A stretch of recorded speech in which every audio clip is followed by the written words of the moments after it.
Hi, welcome to Tarot Tube for December 22nd. When I tell people that I do tarot, a lot of people say, "Oh, you must be crazy."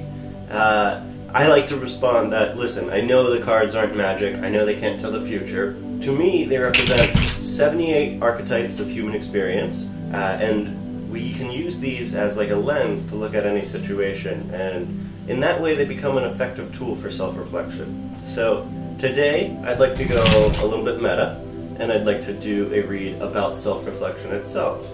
I'm going to do another clarifying spread. I'm using the Rider-Waite Tarot deck, the classic, and there are no reverses. So, the way this spread works is we have a dominant energy, which is this card, and clarifying factors, which are these three cards. I'm going to begin with the clarifying energies.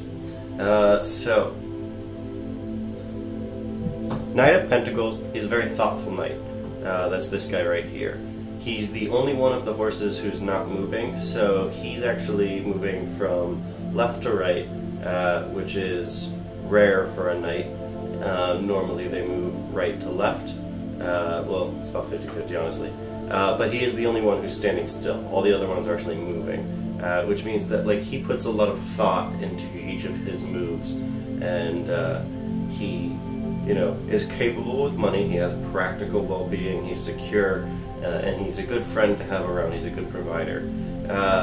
When we're doing the spreads with more cards, the court cards tend to represent literal people, depending on where they are. If it was right here, I'd say it would have more of a figurative meaning, but because it's here, I do think we are using the literal interpretation.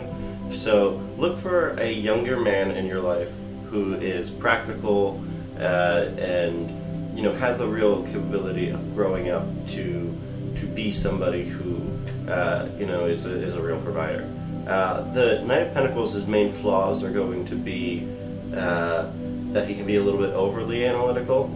He has a tendency to get analysis paralysis, as it's called, and so that's really what you have to watch out for. So you may have somebody in your life who is this younger man who has these characteristics, and he may be a little bit too self-reflective, given the nature of this read. So just be careful with that, and do what you can with it. Now, Ace of Pentacles, this talks about opportunity, like all aces do. They talk about some kind of opportunity within the realm of their suit. Just like I mentioned a second ago, the Pentacles have to do with practicality, financial matters, security, that kind of stuff. And so there's some kind of an opportunity here.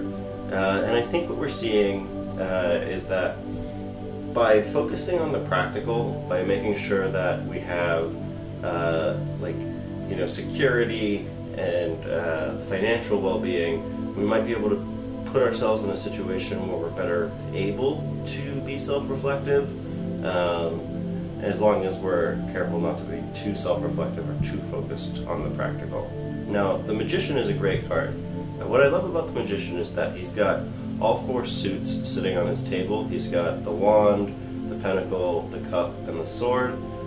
He's holding his little magic wand up in the air, pointing at the heavens, but he's also grounded. He's also pointing to the ground. He's one of the cards that has an infinity symbol in it, and whenever there's an infinity symbol, we learn that this is a really powerful card. The Magician is the ultimate embodiment of pure confidence. What he's capable of doing, no other card is capable of. He's a man who knows what he's capable of, and this information is correct. So when I'm seeing this in this spread, what this is telling me is that you can be powerfully self-reflective if you have confidence in yourself. So keep that in mind, and be confident in your ability to make changes to your life that will allow you to be more self-reflective. As always, I would recommend tarot. I also recommend journaling, going to therapy, going to local psychics, talking to friends, doing whatever you can to just better understand your own emotional state at any given time for any given situation. And through that, you will become a more confident person. And so The dominant energy here, though, however, is Six of Cups. And Six of Cups is all about charity.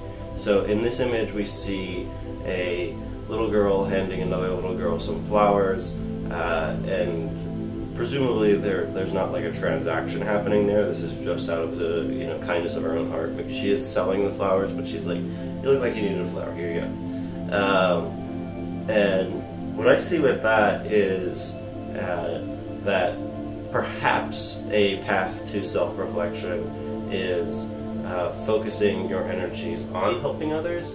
And the Buddhists talk about this a lot. They talk about like how the ultimate goal might be to escape the cycles of rebirth, but you can't really do that if you are focused entirely internally. You need to be able to do some charity, you need to be able to put some good energy out into the world, or else it's not going to work out. And so I'm getting like a lot of different advice, a lot of different angles by which we should approach this in order to be more self-reflective, which tells me that maybe that's not the biggest issue for us at this moment. Maybe we have been self-reflective, and maybe the Knight of Pentacles is telling us to avoid being a little bit too self-reflective. Instead, focus on the practical matters, focus on helping others, and then through that we might gain the type of power that the magician has in self-reflection. That was TarotTube. I do this daily live reading every day. For the next couple days I'll be traveling, but I'm going to do my best to continue the broadcast. It won't be as nice, I won't have this aurora behind me, but I'll do it wherever I am. Hopefully I can keep a relatively consistent schedule. As always, like and subscribe, and send me your comments. If you have any particular questions, I'd love to focus a read on that. If you have any like feedback on this particular read, I'd love to hear that if anything was particularly relevant to you. Tarot is better when it's interactive. Like I said, it is a tool for self-reflection, so if I'm just sitting here talking about it, it might be helpful to you because you're thinking about it, but it could be a lot more helpful if we make it a back and forth. So, participate. Thanks.